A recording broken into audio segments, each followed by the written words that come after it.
Get ready to hear the truth about America on a show that's not immune to the facts with your host, Dan Bongino.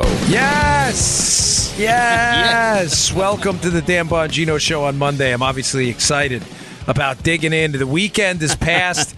News is breaking, and I feel like we're out of it. Yeah. Traveling all over the place. Poor Joe. How are you today, Joe? Oh, man, I'm doing all all right, brother. I'm breaking tradition of 643 straight shows, asking producer Joe how he's doing. You're doing all right? That's good. We got to get that out of the way. The show cannot officially begin. Yeah. People look forward to your answers on that, so I don't want to disappoint anybody.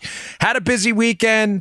Folks, I've got some really good news for you about a video show. Finally, it's probably not what you expect, but this weekend I was out in Dallas doing some things, and we'll have some promos for you this week. So when I get those promos, I'll make the announcement. Joe knows what it is, but they're really cool promos. So I have been at it nonstop. Yeah. But there is a ton of breaking news, again, about the biggest scandal in modern American history, and I'm about to scramble your eggs again. Okay, today's show, though, brought to you by our buddies at WaxRx. Thank you, WaxRx. You've been a great sponsor so far. Hey, folks, when your ears aren't clean, they can get pretty uncomfortable. I know this. I got a haircut last week, and I got some little hair stuck in my ears, driving me crazy. Thank God WaxRx sent me a bunch of free boxes, right? They itch, they're painful, and get plugged up, making it harder to hear. It's a big problem. Many people use cotton swabs, candling, or drugstore remedies to clean their ears, but they don't really do the job, folks. It can even be dangerous. Just read the back of cotton swabs. It tells you not to do that. Now you can get a real solution for stubborn earwax. The WaxRx earwash system is doctor-developed and works safely when other products fail. The WaxRx system is the method physicians trust the most, and it's just like the system they use in the office. Just like it, folks. Save yourself a trip, right? WaxRx comes with everything you need to safely clean out earwax and condition your ears conveniently at home for less than the cost of a doctor's visit. It's a great system. Super easy to use, too. The doctor-developed WaxRx system uses special wax-softening drops to break down earwax inside the ear.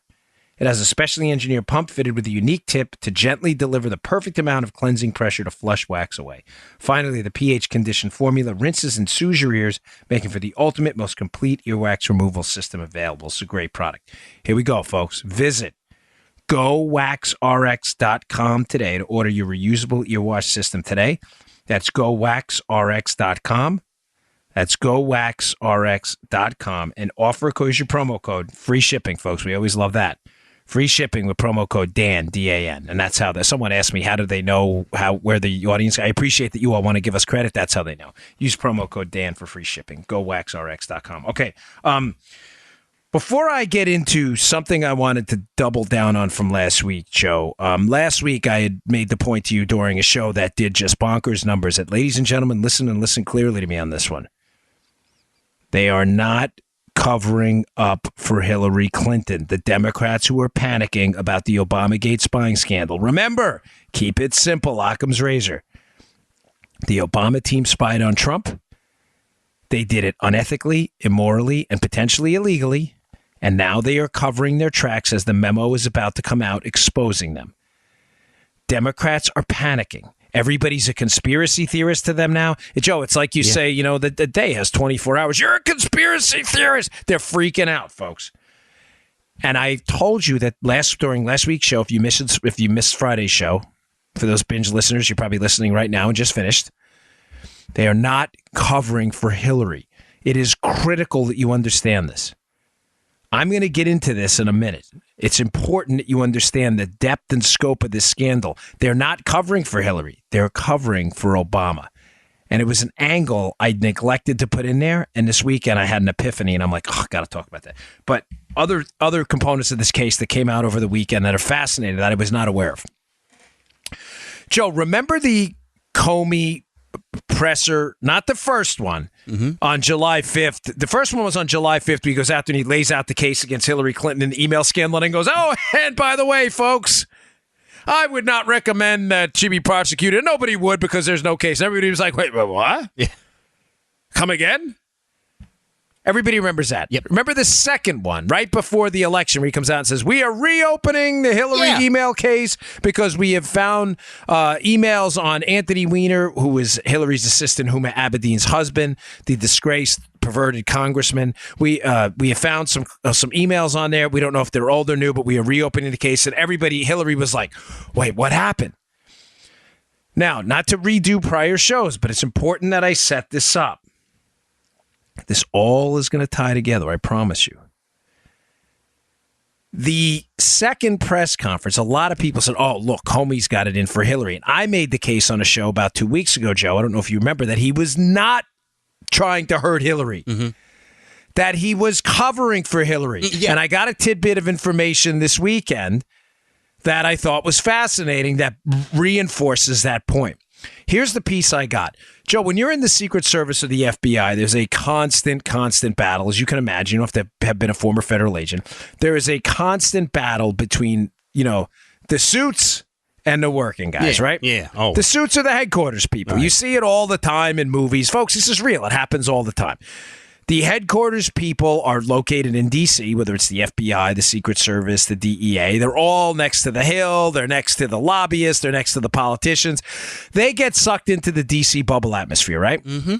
The agents out there in Tuscaloosa, the agents out there in Buffalo, the agents out there in Melville, where I was in New York, outside of, in Long Island, they're not sucked into that. Let me make you full screen here so I can see that Elvis mug. They're not, Joe. They're not sucked into the DC bubble. Right. They're not. I don't mean this in a nasty way. I mean it almost as a compliment. They haven't been tainted by the ass-kissing atmosphere yet. You get what I'm saying? Absolutely. These are FBI agents in the field who are chasing bank robbers, child molesters, you name the crime. Financial credit card fraud, Secret Service agents who were chasing counterfeiters. We were cops. We were cops with federal badges. That's what we did. Right. You're not familiar with the intricacies of the D.C. swamp, the swamp rats, and the slimy swamp creatures in D.C. You don't get to you're not embedded in the culture. I think I've made the point clear on that. Mm-hmm.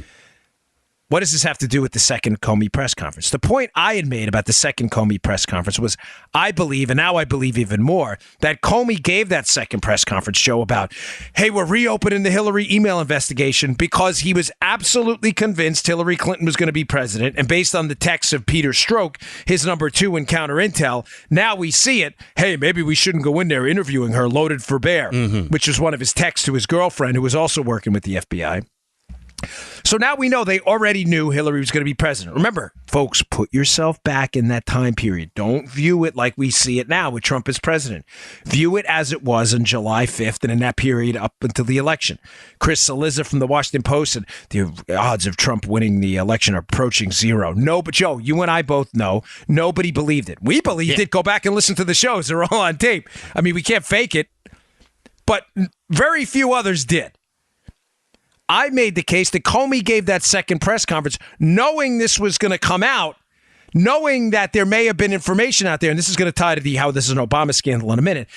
And he figured to himself, I don't know what if he wanted to be the attorney general or what, or if he just wanted to continue on as the FBI director. But Joe, he's saying, let's clear the deck for Hillary now. She's going to win. Let's get it out there so that afterwards she doesn't have to answer questions and have a tainted presidency. All right. Because, Joe, the question would have been then, well, if you guys reopen the investigation, why didn't you say something before the election? Keep in mind, Comey, folks, don't forget this. Comey is absolutely sure Hillary's going to win. He doesn't think he's hurting Hillary. He thinks he's helping her. I know this sounds ridiculous, but I got a tidbit of information that's going to make this make more sense in a second.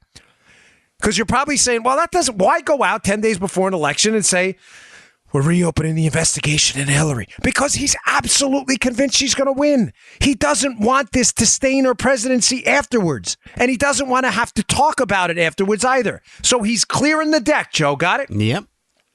The piece of information I get this week is pretty simple. Apparently, and forgive me, I was not aware of this, the emails on the Wiener laptop, gosh, you can't say that without smirking, especially given the guy's history. Yeah. I'm just going to say Anthony Wiener's because this is a family-friendly show, and there's nothing. Are you like a crazy person? So I'm doing my own sound bites now. But here's the thing. The Wiener laptop emails had been discovered or had been a part of a New York field office FBI investigation. You see where I'm going with this? Now I hear myself a little bit. There you go. Okay, we're good. Sorry, we had a little technical hiccup there, folks. The New York field office agents, Joe, knew about what was going on with the Wiener case. Remember now, go back a second. Mm-hmm. I'm telling you, there's this disconnect between cops in the New York field office, guys who are street cops, they're FBI agents, these are bank robber chasers, that's what they do, and the headquarters suits that are trying desperately to squash this Hillary investigation. There are people out in the New York field office now who know what's going on, Joe. They have these emails. So what I'm hearing now is Comey, who is desperate to protect Hillary, and his consiglieres, Peter Strzok, Bill Priestep, and all the others out there, Comey's now worried, Joe, that New York field office agents are going to leak this to the press. So now does the press conference make more sense? Because an understandable response for a lot of you out there would have been, well, okay, he thought he was helping her, but he had to know this was also going to be really damaging PR and drop her poll numbers. Folks, what's more damaging? Comey leaking it in the way he did and clearing it right away, which is what he did as well? Or New York field office agents leaking the real details of what happened? And the answer, of course, is the former. Comey out there doing it himself. This was an effort to protect Hillary the whole time. They were clearing the deck. Now, why is this important? Folks, I said I was going to get into, let me just search, because I've got so much to get to today, and I desperately don't want to. My biggest fear, folks, is not getting you this information because this is so important. Folks, I had said to you on a show last week, this case is about Obama. Yes, Hillary is involved in Uranium One. The Frank Justra payments to the Clinton Foundation after Bill Clinton takes a trip with him over to Kazakhstan to get them access to the uranium. This is all Hillary sitting on the CFIUS board. Hillary, obviously, the Hillary email scandal intimately involves Hillary because she sets up the server, the private server. But I made the case to you last week that this was largely an Obama scandal. Now, when I say Comey, and Joe, if I'm losing anyone here, please, you got to stop me and say, brother, I'm not getting this. I'm trying to make the case to you now through bullet point number 1 that the second Comey presser is to clear the deck for Hillary because they don't want these questions resurfacing during her inevitable presidency. Okay. I believe the questions that were going to resurface were more damaging than I had led you on to believe. Now, big time hat tip to Andy McCarthy. I will put an article up at the show notes, please, at Bongino.com. Please read them, folks. Please subscribe to my email list. I will send them to you. It is a great article, again, about why this is an Obama scandal. Read through it again, and I'll put up an American Thinker article that doubles down on this. Joe, Hillary had emailed Obama on her private email server. Folks, Hillary did not have a state.gov email. Every email Hillary sent to people was over a private, non-secured server. Understand this. Why is Comey desperate to clear the deck? He's desperate to clear the deck because he knows Hillary emailed Obama from Russian soil. Ooh. On an Obama email that is likely not Obama at WHO.EOP or whatever, White House, whatever their official formal addresses are. EOP, Executive Office of the President. Comey knows that the Russians probably have these emails, Joe. Now, the question is, does the OIG, Michael Horowitz, who's investigating all of this, have them too? Does he have emails from Barack Obama to Hillary? Or Barack Obama to Loretta Lynch? Or Loretta Lynch to Hillary to Barack Obama? And what the hell are in those emails? Now, the reason I bring this up, and someone tweeted to me the other day, said, I like that when you speculate, you said, I'm speculating here, but I'm speculating to paint a picture. And I'm not speculating based on a lack of evidence. We know, folks, for example, the press conference happened, correct? So for all the idiot liberals want to call this a conspiracy theory, the press conference happened. We know the New York field office now of the FBI had some information about some emails on Wiener's laptop. We're now reasonably confident that Comey wanted to override the New York field office, beat them to the punch, and clear the deck in the press conference by putting the information out there so it wouldn't hurt Hillary later on. The question I'm asking you now is what was in those darn emails that was so damaging that Comey altered the course of a political election by deciding to jump out in front of the cameras? What was it, 10 days before? Yeah, something like that. What was in the emails? Folks, I'm telling you, this was an Obama scandal. Now, what I don't know, so I'm clear. Let me be clear. Is what we know Hillary and Obama emailed themselves. That we know, Joe. Mm-hmm. That's not in dispute. We know Loretta Lynch had a private non-government email she should not have been using under the pseudonym or nom de plume. What was it? Elizabeth Carlisle or something like that? Yeah. We know Obama's administration through EPA also, where his prior EPA administrator had a history of doing this, setting up private emails to circumvent government monitoring on the government system, Joe. We now know Hillary emailed Obama. Mm-hmm. The open question I'm asking you, which will blow the doors off this thing and scramble your eggs big time, is does the Office of Inspector General organizing this whole thing, Joseph, do they have the emails too?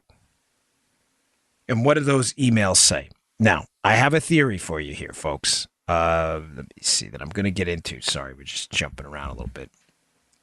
But I have a theory I'm going to get into here in a second based on, and I'm speculating a bit because let me be clear. I don't know if he has the emails. I'm sure he has Hillary's 33,000 missing emails. Mm-hmm. I'm not exactly sure if in that pile are emails to Barack Obama. So just to be clear on what I'm putting out there and what I don't know, I'm working on getting those answers as hard as I can. I'm shaking every tree I can. It's just not as easy as it looks, folks. People are afraid. They don't want to talk. They don't want to talk over certain, mediums. It's sure, obviously, so it's tough. We don't want to repeat the same mistakes the President of the United States made emailing Hillary. But I'm not sure that. But I have a theory here, and I'm going to back it up in a second. Before I get to that, though, today's show also brought to you by our buddies at My Patriot Supply. Folks, preparedness matters. I was a former Secret Service agent. My whole livelihood was based on preparedness. And one of the things I do, and I put my money where my mouth is, My Patriot Supply is a sponsor of my show. I buy their product. Folks, I'll be happy to post the receipts for the purchases, the many I've made, on my Twitter account at Dan Bongino. But I support this company because I believe in being prepared and having a supply of emergency food myself. We have the North Koreans threatening EMP attacks. We've already seen what a dangerous storm season can look like. Natural disasters, folks. We saw what happened after Hurricane Katrina. It will. There is not having an emergency food supply. You shouldn't speak in double negatives. Having an emergency food supply is one, for me, it's like mental health insurance. I don't want to have to worry if, God forbid, the food supply chain goes down for a month that I don't have food for my kids. This is knowing it's there. It's good for 25 years, but folks, you could need it next week. Go to preparewithdan.com. That's preparewithdan.com and go pick up a $99 1-month emergency supply food. Now, I buy multiple boxes. I have... Gosh, I don't know. I should count them because I keep saying I don't know because I don't go into my closet and find out. I probably have between 6 and 10 maybe boxes of emergency food in there for My Patriot Supply. One was a comp, but I bought the rest of them. This is an absolute must in a volatile world, folks. You have to have an emergency supply of food. We ensure everything in our lives that matters. Go pick up a box today. It's just $99. If you have 4 family members, pick up 4 boxes. They give you deals, by the way, as you purchase your way through the website, which I love. Go to preparewithdan.com. That's preparewithdan.com today. $99 for your emergency supply of food. Okay. Now, again, just recapping where we were. I opened up the show by saying Comey was trying to clear the deck with that second press conference. New information I got this weekend was that the FBI New York office had information that would have been damaging to Hillary. Comey's afraid of leaks either before or after the election. Comey gives the second press conference, figures he's going to put the information out there. Hillary's now free and clear for her presidency, thinks he's helping her. He actually hurts her. I'm suggesting to you that information that he has may be emails from Barack Obama or to Barack Obama. I don't know that yet. I do know Hillary emails Barack Obama. I do know that Loretta Lynch is also operating a private email account. And I'm suggesting to you that if the 30,000 emails that are allegedly missing from Hillary, which I'm telling you they have, are emails to Barack Obama, they could be damaging. And what could they be about? And why would I be bringing this up now? Yeah. Hat tip to another great source who emailed me this weekend. He said, Dan, you're forgetting about this piece from Sean Davis at The Federalist from months ago. This piece will be in the show notes today. It is an absolute must-read. I can't tell you what to do. You are my loyal listeners, and I love you. But I can highly, highly recommend you read this piece. And that's the difference with my show notes at Bongino.com and my email list. I don't only get you today's news, I get you yesterday's news that is re-important today. It was important then, it's re-important now with new information. They said, Dan, don't forget this one. Folks, it was a great piece by Sean Davis at The Federalist. Again, it'll be at Bongino.com. And Joe, right around April of 2016, yes, when Hillary retains, follow me, folks, this is important. Hillary retains a law firm, Perkins Co. They retain this law firm, and they use one of the lawyers there, a guy by the name of Mark Elias, to pay Fusion GPS to start this investigation into Trump. Yeah. So we following? Yeah. Follow the money trail. Mm-hmm. Hillary and the DNC pay a law firm, Perkins Co., because they don't want to pay Fusion GPS direct, Joe, sure, because they want to hide the money. Right.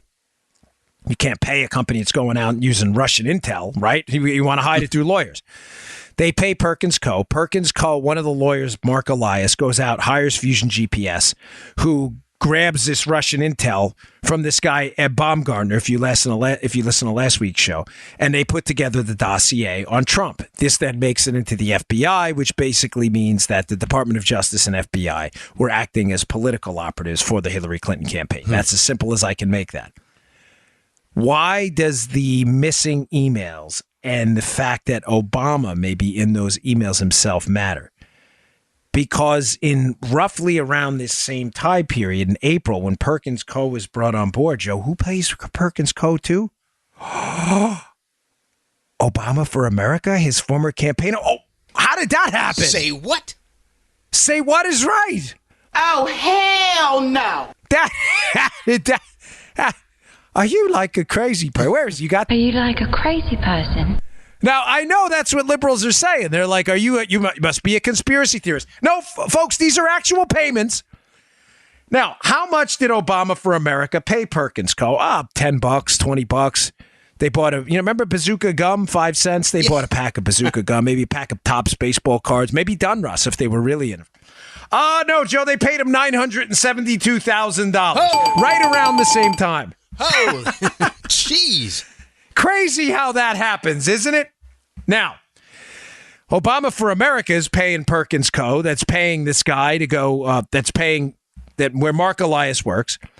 Mark Elias is paying Fusion GPS to go, shuffle the Russian deck, get money from a London-based PR firm by a guy named Ed Baumgartner, who's getting information from his, quote, Russian sources that are making its way into the FBI, which has now become fully hijacked by the Hillary Clinton campaign and is now working like, I'm not talking about the working agents.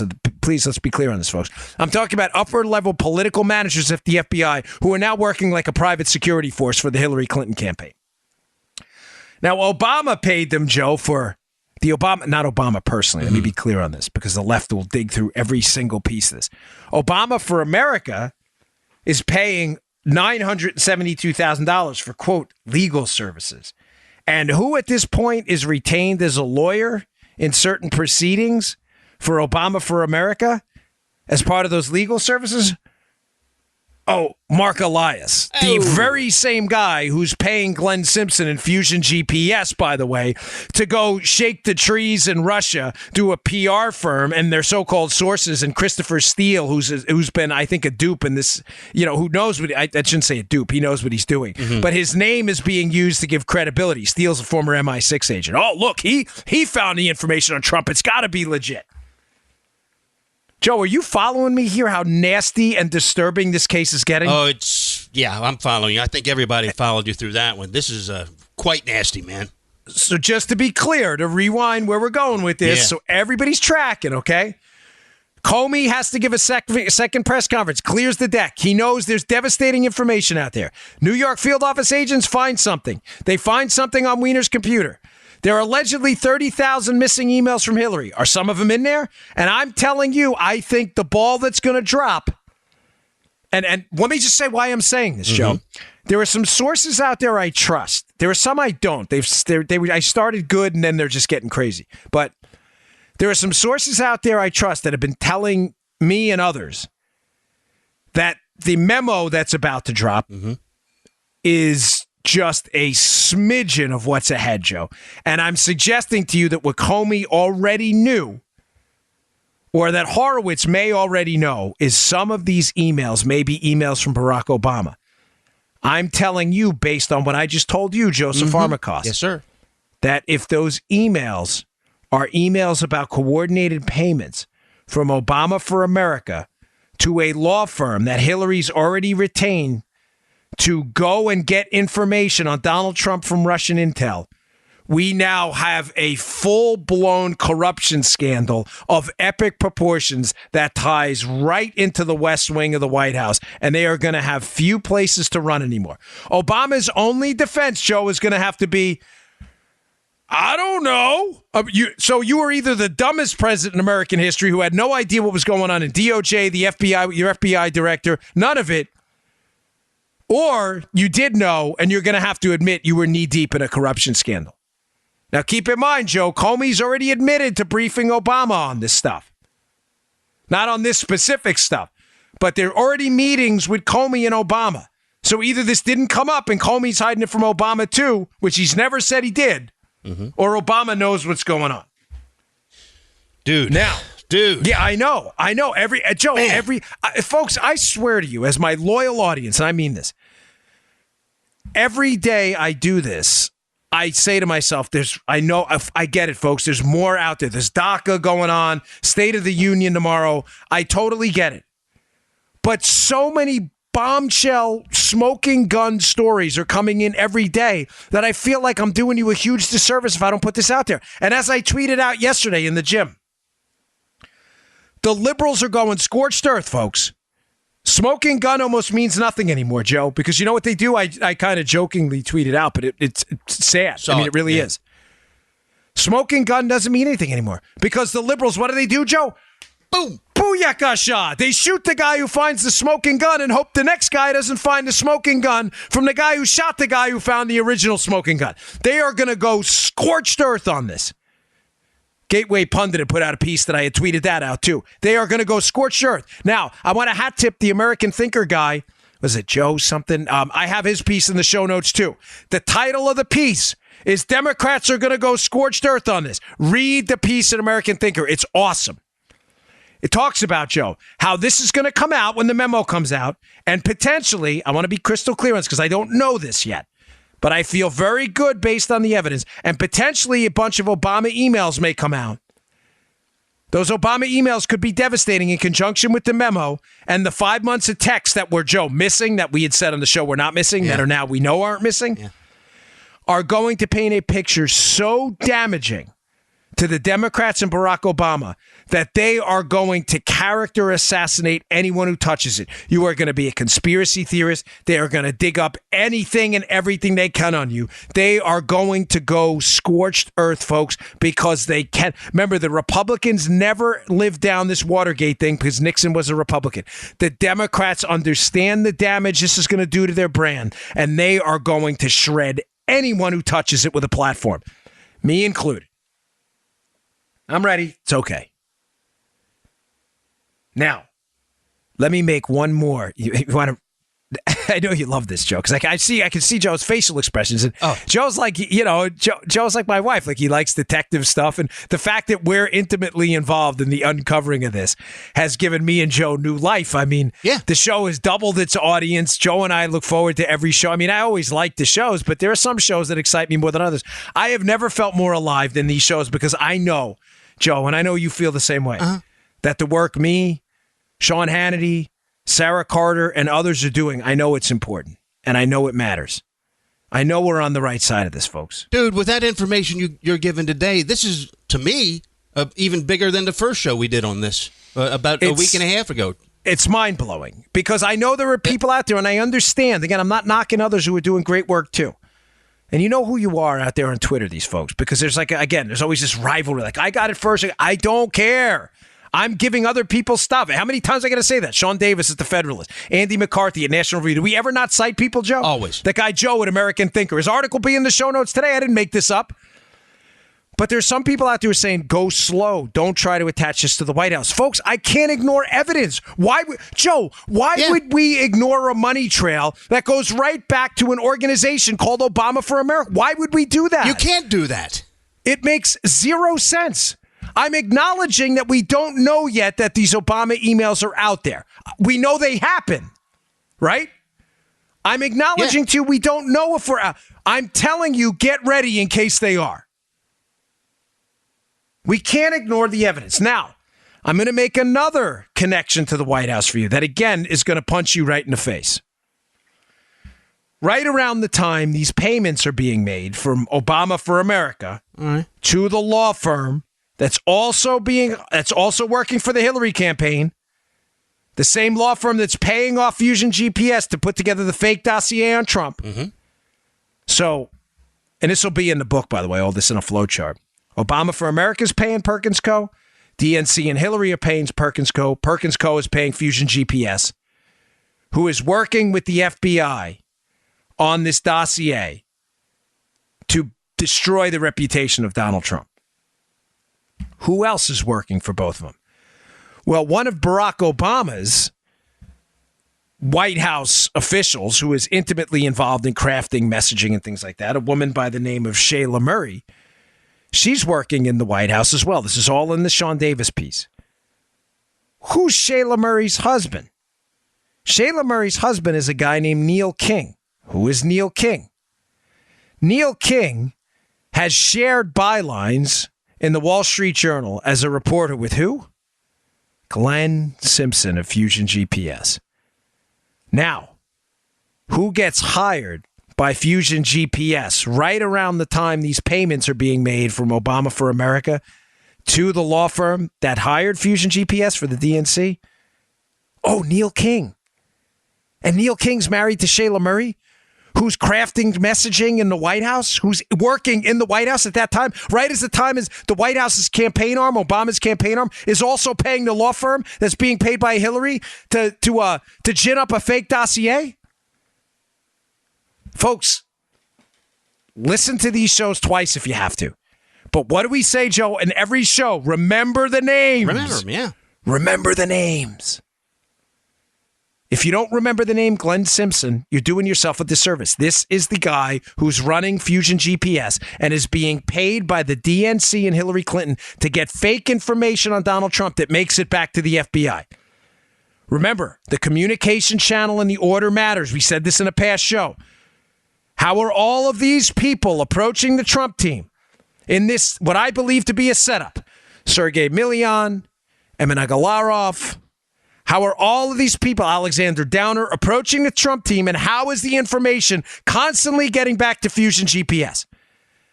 Folks, I'm telling you, this was a setup the entire time. The entire time, this was a setup. The level of coordination is still open. Notice, I said the level of coordination, not that there was coordination between Fusion GPS, the FBI, the Hillary Clinton campaign, and the White House. We're not talking about it existing. I just painted to you a conclusive picture of both money and people involved with the White House, also involved with Fusion GPS, who is unquestionably involved in feeding information to the FBI. The only question, Joe, is the level, not that it exists, the coordination. Mm-hmm. That is why I want to dial back to where we were in the beginning. That is why it is critical that these Obama emails eventually show up. Because they could potentially be the smoking gun of smoking guns to show that it was this scandal, Joe, the entire time has been about Barack Obama. Now, I know this is like, now we're getting into like real hairy stuff. All right. But this is going to be good. All right, before I get this, because folks, I'm sorry about but we got to get there. These sponsors keep the show free, so my apologies. But before I get into it, I just want to make sure we get our reads done, and I can finish this up for you. And now I'm really going to blow your mind. Today's show brought to you by our friends at iTarget. Folks, you have a firearm? If you know, you should get one. I mean, legally, of course. I mean, I'm a Second Amendment advocate, but I absolutely believe in self-defense, and you should learn how to operate a firearm and operate it safely. What is one of the best ways to do it? The iTarget Pro system. That's the letter I. People love this. I get so many great emails about this. I enjoy responding back. The iTarget Pro system. What does it do?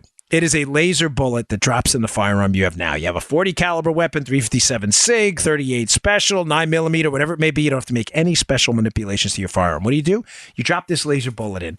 And when you dry fire, of course, you do it safely. Folks, as we used to say in the Secret Service, check it twice, check it 3 times. Look, listen to it if you have to. Feel the chamber. Make sure it's empty. Safety, safety, safety, safety, safety. Drop the laser bullet into the chamber. When you depress the trigger in a dry fire, because it's obviously not a live bullet, the laser bullet's going to emit a laser onto a target that comes with the iTarget Pro system. The greatest part about this thing, Joe, instead of just dry firing and being like, I think we hit the target there, you're not going to know. It's dry fire, right? When you depress the trigger, it's going to hit this rubber backstop on this laser bullet. It's going to emit a laser onto the target. You see exactly where the round went, just like that. You get to practice over and over. You don't have to go to the range. Now, listen, the range is great. You should go to the range when you can, but it's expensive. You got to clean the gun. You got to buy the ammo. You got to drive there. You can practice in the safety and security of your own home. The nice part about this, too, is you can practice in your home under legitimate tactical situations. Sadly, you may find yourself in one day. You know, you want to roll out of bed and put the target somewhere safely. You can do that with the laser system in there, this laser bullet. You can depress the trigger on your own weapon in a dry fire, and you'll see exactly where those rounds would have won from, exactly where the shooting platform you would have shot from would have been. Competitive shooters dry fire 10 times more than they live fire. Folks, this is a great system. People love it. The customer service is spectacular. The website, the letter I, targetpro.com. That's itargetpro.com. Promo code Dan, you'll get 10% off. That's 10%. That's a nice discount, folks.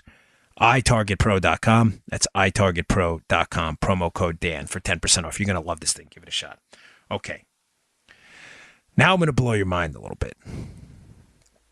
Now I'm hesitant to bring this part up, but I think it's fair a bit to speculate now on motive. When I was a criminal investigator, both with the NYPD and with the Secret Service, at some point you're looking for motive. Right. Because motive, although not necessary, folks. I mean, if Joe Armacost, counterfeits $10 million in U.S. notes and he gets caught, motive's good to know. You want to find out if he knew other people. Was he looking to pay off some debt he had? I mean, it's nice for explaining the crime, but it's not a requirement. Motive is going to help you understand this whole story. And I think I'm onto something a little bit here based on a tip from Andy McCarthy's piece. So hat tip to him, and I will include the piece in the show notes. Read it. This will make sense in a second. Again, let's just rewind, not this show, but what we're trying to explain from episode 1. The Obama team sets up the Trump team. They got to dirty up the Trump team. They don't like the Trump team. They know the Trump team's a threat. These targets approach the Trump team. As they approach the Trump team to try to get an in, they're feeding information to Fusion GPS, which is feeding information to the Hillary Clinton campaign, which is coordinating with the FBI, managers at the FBI, to try to take down the Trump team. It's a sting operation the entire time. Obama's spying on Trump. They're trying to get the traffic on Trump as they're approaching him. They want to get them dirtied up big time, okay? Okay. I'm going to suggest to you that Hillary not only was trying to set up Trump, but was setting up Obama too. Aw, crap. I figured, I saw Joe. I knew he was setting something up there. Folks, McCarthy, in one of his pieces, that again I'll have in the show notes, he says something in there that's interesting, and I'm not sure if I brought this up before, and if I didn't, shame on me because I'm bringing it up now. The use of private email in and of itself, anyone you email is going to automatically know you have a private email. Yeah. Because you've received an email. I know what Joe's email is. Joe has a couple email, one for Conservative View, and he has a fast mail account. Yeah. I know because I always screw it up. If I get an email from Joe, it's pretty much evidence that I know Joe has a private email because I got an email from Joe. Hillary emails Obama at one point. Again, this is not up for debate. This happened. Emails Obama from Russia. Hillary's not stupid. Hillary is not dumb. Hillary's manipulative. I think she is the most deceptive politician I've ever met in my lifetime. I worked with her, and I was not impressed at all. I was impressed by her deviousness, but that's not impressive, if you know what I mean. Yeah. You may say, I don't get where you're going with this. I think Hillary emails Obama from Russia purposefully because now she knows she's immune from prosecution later on during her presidential run. And why would she know that? Hat tip Andy McCarthy. Because the minute Obama responds to one of those emails, Obama will never prosecute her. Because if Obama prosecutes her, what's she going to say, Joe? What about Obama? Doesn't he go to jail too? Look, he's got a private email. He sent me this on a private email. This is classified. I was in Russia. You may say, wow, Dan, that's a lot of, that's like 7 degrees separation from Kevin Bacon or whatever that stupid game is. Ladies and gentlemen, Hillary's not dumb, okay? That act she put on when Ed Henry asked her, did you wipe the server? What do you mean, like with a cloth or something? This Hillary is extremely smart. This is not a stupid woman. Hillary likely understands full well emailing Obama from Russian territory means, one, the Russians are going to intercept it. Mm-hmm. And number two, the minute Obama responds or gets the email, she is now immune from further prosecution because Obama, under no circumstances, will have his Department of Justice pursue a case against Hillary, knowing his email's evidence too. There's no way. I have a note here, Joe. Yeah. I see it. It says, Hillary has them all by the, let's just say hair. Unbelievable. Unbelievable. And McCarthy's, he doesn't go where I'm going. You know, Andy's a great guy. He's understandably reserved. He's a lawyer. I'm looking for motive here.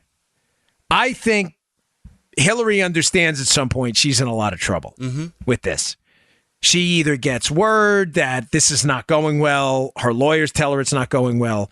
They may have said to her at some point, hey, Hills, you're in a world of hurt right now. You're going to run for president, and there's a darn good chance you could be prosecuted for, for having classified information on your server.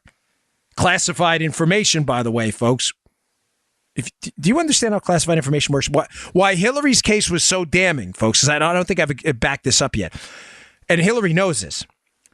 There is information, Joe, contained, sensitive, compartmented information that's contained only on specific computers. They are not connected. Mm-hmm. There's no way to download it. Or I shouldn't say download it off the internet. So I have to go to Joe's apartment to get information that Joe has, right? Right. Okay. That information, Joe, it's only in your place in Arnold, Maryland. That information appeared on Hillary's private email. Now, Joe, you don't have to be a detective to figure that out. How did it get there? There's no way to do it, Joe. You can't email it. It's not connected to the internet, as we know it. Why Hillary's case is so damning is someone, Joe, you see what I'm doing here? Mm-hmm. Mm-hmm. I picked up my notebook. Someone had to go in a facility, either write the information down or memorize the information, walk out of a sensitive facility, then put it on the open internet. It is absolute evidence of a crime. Don't get lost in what happened here. The information on Hillary's email did not mistakenly wind up there. Joe, for me to do this, right? Yeah. Right. I have to physically take notes. Yep. I have to walk out of a facility that unquestionably, I've been in these places, by the way, folks, says on the door, you are entering a classified information facility. You are not to take information. It is not you sign in, you sign out. It is not a mystery that information doesn't leave there. That information is on Hillary's email. She knows she's in trouble. She knows she wants to be the next president. Once she's the next president, Joe, it's all going to go away. Yeah. But I have to make sure my buddy, and I'm using air quotes, Barack Obama, because I think, folks, you all know Barack Obama and her are not buddies. They have never been buddies. Remember Bill Clinton telling Teddy Kennedy, Barack Obama, man, he would have been getting us coffee a little while ago. He really said that, by the way. But Bill Clinton. They are not friends. Hillary has to dirty up Obama, too. So she starts sending Obama emails. What a genius plot. What a genius. Folks, that happened. It's not a conspiracy theory. She emailed Obama. I'm just suggesting to you that the motive here that Obama gets sucked into, by the way, is that, oh, look at this. This is a beaut. I email Obama. He emails me back. Now he's baited in too. He can never get prosecuted. You now see the genius of this Clinton scandal the whole time? Mm-hmm. Now you may say, Dan, I thought you said it was about Obama. It is. Here's the coup de grace. It is an Obama scandal. Hillary baits him in perfectly. And they fall for it. The Democrats, Joe, don't like Hillary. The Bernie Sanders wing can't stand her. Elizabeth Warren's wing can't stand her. Barack Obama, they told him to go get coffee. Nobody likes Hillary. I'm telling you to revert back to where we were in the beginning of the show. The meltdown and the scorched earth campaign to stop the memo and to stop all of this from coming out is not to save Hillary. It's to save Obama. This has nothing to do with Hillary, the Democrat efforts. They would throw her under the bus like that in a heartbeat. This has everything to do with preserving the legacy of the liberal progressive messiah, Barack Obama. Once that falls apart, just like Jimmy Carter fell apart after the Reagan presidency, the liberals have nowhere to go. Everything was Obamacare. Everything was eponymously named, by the way, Obamacare, the Obama economy. He rescued us. All of this is about to be buried in a tidal wave of corruption coming ashore that no one in the Democrat Party is going to be able to escape from. She baited him in, folks. She baited him in. And it was beautiful. And I mean that in the most nasty way beautiful can be used. All right. One other point before I get to, you following me, Joe? Absolutely. Is this not just whole? That's why I said, folks, I have information about the census, about all this stuff going in my head, and I can't not put this out to you. I've never been so inspired to tell a story in my life. Never. I know we're doing important work here. I know it. And I know we're going to be vindicated. I put out a tweet months ago. Obamacade's going to blow wide open because I got a tip. All these kooky libs. Oh, conspiracy theory nutbag. I said the texts were going to be found. Oh, conspiracy theory nutbag. We've been vindicated every time because I don't put it out on the show if it's not a damn solid source giving it to me. Let me bring up one more quick thing here. Rich Lowry has who's obviously not a Trumper, but Rich Lowry has a pretty cool piece at National Review. I will put it in the show notes as well. Take a note there. And he says now that, remember 6 months ago, Joe, we said when collusion falls apart, they're going to move to obstruction, and they're moving to that now. Mm-hmm. Lowry says, listen, this is going to fall apart too. And he makes two great points. The obstruction of justice narrative against Trump. He goes, number one, how is Trump going to be credibly accused of obstructing justice by firing Comey when Comey's already acknowledged that Trump wasn't under investigation? Yeah. Folks, by the way, Rich Lowry is I don't know Rich. I'm sure he's a nice guy. I'm not going to be. He is not a Trumper. He's not at all. But he's like, this obstruction case is dumb. He goes, think about it. Comey, according to Trump, Comey has already told him he's not under investigation. Yeah, I remember that. Trump fires Comey. One of the alleged reasons is because Comey won't tell the public Trump isn't under investigation. So let me get this straight. You're obstructing justice by firing a guy who's already told you you're not the focus of a justice investigation? Does this make any sense to you folks? The narrative would be semi-plausible, Joe, if Comey walked in there and told him, you're under federal investigation. And Donald Trump said, you're fired. We need to look into that. That's not what happened. Do you understand that's not what happened? Trump was mad because Comey told him he wasn't under investigation and wouldn't tell the public about it. And Trump felt like it was damaging the presidency and his ability to get things done. Oh, my gosh. It was a brilliant point by Lowry, again, who is no Trumper, that this may be the first time in history they're told they're not under investigation, fires the guy, and then he's being accused of obstructing an investigation that's not happening. Remember, Joe, this is important. When Comey's fired, there is no Mueller special counsel. Right. There is no Trump investigation. There is a Trump team investigation that's been ongoing. But Comey's very careful to couch that it's not an investigation into Trump and collusion. There's a difference.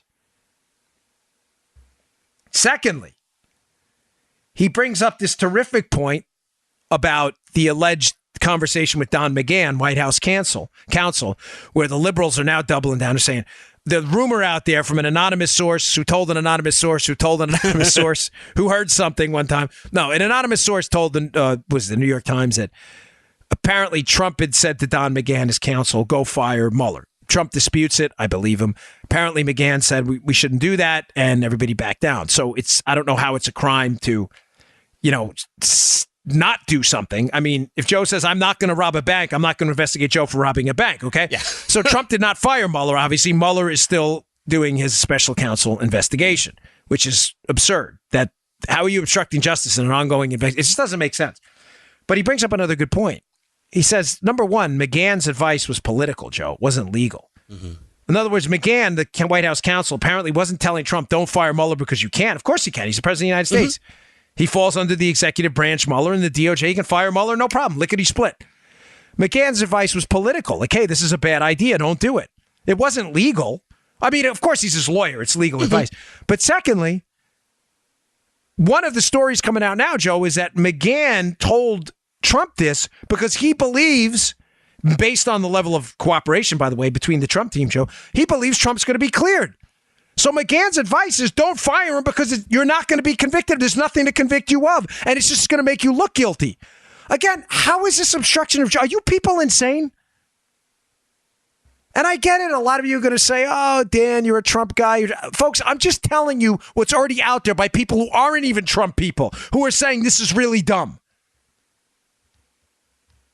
It's frustrating. It really is. All right, one more thing here on this. I'm running out of time. One of the liberal defenses I've seen coming out for this, and I want you to be careful you have the information because I've been on Fox a lot and I've been debating liberals and they keep firing out new angles I want you to have in advance. One of them now they've been saying, and I may have mentioned this last week, but I'm going to mention it again, is, this Peter Strzok thing. Of course, the guy texting Lisa Page, all these devastating texts that are coming out. Mm-hmm. Devastating texts. One of the lines of defense has been, Mueller fired Strzok. Again, Strzok is not fired. He is still working in the FBI. I don't think he's been fired for one reason. And I have really good reason to believe this. The information Strzok has in his melon, his cerebral cortex, is so damaging that the Bureau's terrified of having this guy a loose cannon out there. That's why they haven't fired him yet. Strzok is not fired. He's just been removed from the special counsel, okay? One of the things they're saying, though, is, but Mueller removed them, so it's all good. Folks, no. Strzok was the one intimately involved at every stage of this thing. He was on the special counsel. He interviewed Mike Flynn on the fake Logan Act violation thing. He interviewed Hillary Clinton. He was one of the people involved in the writing of the exoneration letter. He was one of the people meeting in Comey's office about this case all the time. There is no going back and changing history. This guy was a central player in the biggest spying scandal in U.S. history. There is no going back now going, now that we removed him, it's all good. It's not all good because Mike Flynn is still charged and the special counsel investigation is still ongoing. Don't fall for that trap. Strzok was intimately involved in decisions that already happened. Him leaving the special counsel, not being fired, Joe, makes none of those decisions go away. Are we crystal clear on that? Yeah, I'm just thinking about the insurance policy thing. This puts it in a completely different light. That was his text, that we need an insurance policy. You're right. In case Trump is elected. That was his text. I believe the insurance policy the entire time was the working with the OFA and the Hillary Clinton campaign to accumulate the dossier, to use it to get FISA warrants later on. All right. One last story. This is an interesting one, folks. I'm going to get to the DACA stuff, but I figure I'll wait to the State of the Union to see what happens on this because I don't believe this. I get it. I'm a Trump supporter, and I thought we were pretty fair in our analysis of Puerto Rico. And by the way, if you listen to last week's show about the weak dollar, to be fair to the Trump team, they're walking that back right now, by the way, which is good. Notice. Yeah, did you, right, Joe? So I that's great. So now they're starting to walk back comments about the weak dollar. Listen to last week's show and you'll understand. That's good. Strong dollar, strong economy, folks. Weak dollar, weak economy. That is an inviolable rule, okay? But I really don't believe that this offer on DACA, where they're going to legalize 1.8 DACA, what Trump's apparently offered 1.8 million DACA recipients a path to citizenship. I don't believe this was a real offer. Now, you may say, oh, you're just covering for Trump because, the conservatives did not like this deal at all. That's pretty clear, folks. They didn't like the amnesty portion. They didn't like the fact that chain migration and the visa lottery didn't stop right away. I'm telling you, I'm absolutely sure what Trump did here was strategically brilliant. He put out a deal. I said this to my wife today, Joe. Giving the Democrats the core thing they said they wanted, right, Joe? DACA, the 1.8 million, dreamers, as they call them. Americans are dreamers. Stop using their lingo, right? Knowing the Democrats will never cut a deal with Trump on immigration ever. So what does he do? He gives them what they want. Says, here, guys, here, deal. Knowing he's going to take a little heat from conservatives, but also knowing, Joe, at the same time, liberals are never going to take the deal. And what does he do? 4D chess, brother. Liberals come out going, oh, no, we don't want that deal either. Wait. I thought you were about the dreamers. Do you have the dude? We haven't played him in a while. Play the dude. Yeah, well, that's just like your opinion, man. That's all they have. He gave them what they wanted. It was brilliant, knowing the entire time they were going to come out in the meeting and go, oh, no, that dreamer thing we said we wanted? Yeah, well, that's just like your opinion, man. They don't have anywhere to go now. So I'm just saying to conservatives, hold your fire on this. I know you're upset about this proposed immigration deal. I'm telling you, it was not a real proposal. It was done to out the Democrats. I said it on Fox and Friends on, Saturday morning at 6:30. This was not a real deal. It was meant to out them as not being serious about immigration, and it worked like a charm. All right, sorry, I said I wouldn't get into that, but we'll see what happens at State of the Union. One final story. We spoke a long time ago about the census, how Obama was trying to change the census. Remember this, Joe? Sure They were do. trying to add a new category, Middle Eastern and North African heritage to the census. Now, folks, liberals want as many subcategories in the census as they can get. Why is that? And I tried to write this out very simply. Why do liberals want labels? They want labels on people because they want you to be an American, but hyphenated first. Because when you're hyphenated, it's the first portion before that hyphen that they are going to tell you Republicans hate. They hate you because you're a minority, because you're a woman, union worker, whatever it may be. So liberals love categories because identity politics are centered on categories. If you don't have categories, they can't tell you Republicans hate that category, okay? So they decided in the census, Obama, to put out an edict. They were going to create new categories. Again, Middle Eastern and North African. This would create new minority categories, which would create new activist groups, which would create new victims, which would create new lawsuits, which would create new lobbyists, which would create new government money going to groups who fit in the groups preordained by the census. Folks, this was a genius move by the Obama administration, again, to create new subcategories of victims being abused by the Republican Party that activist groups were going to have to lobby on behalf of to get their votes and to get their money into the Democrat machine. It was a genius plot. Trump squashed it. Nice move on Trump. Trump rejected it. Good job. Donald Trump said, no, we're just going to stick with this census as we have it now. No thanks. We're not going to create new categories of people. Thank you very much. Have a nice day. I'll put the article in the show notes at the Daily Signal. Read it. Maybe I'll get into a little more of it on tomorrow's show. It's a pretty cool story. But the Trump team sees exactly what's going on. It has nothing to do with recognizing people's heritage, folks, and everything to do about creating new classes of people, which Democrats can pander to and tell them Republicans hate them. Make no mistake. All right, folks, thanks again for tuning in. I really appreciate it. I will see you all tomorrow. Please go to Bongino.com and subscribe to my email list here. I got some great pieces in there today. You just heard The Dan Bongino Show. Get more of Dan online anytime at conservativereview.com. You can also get Dan's podcasts on iTunes or SoundCloud. And follow Dan on Twitter 24/7 at DBongino.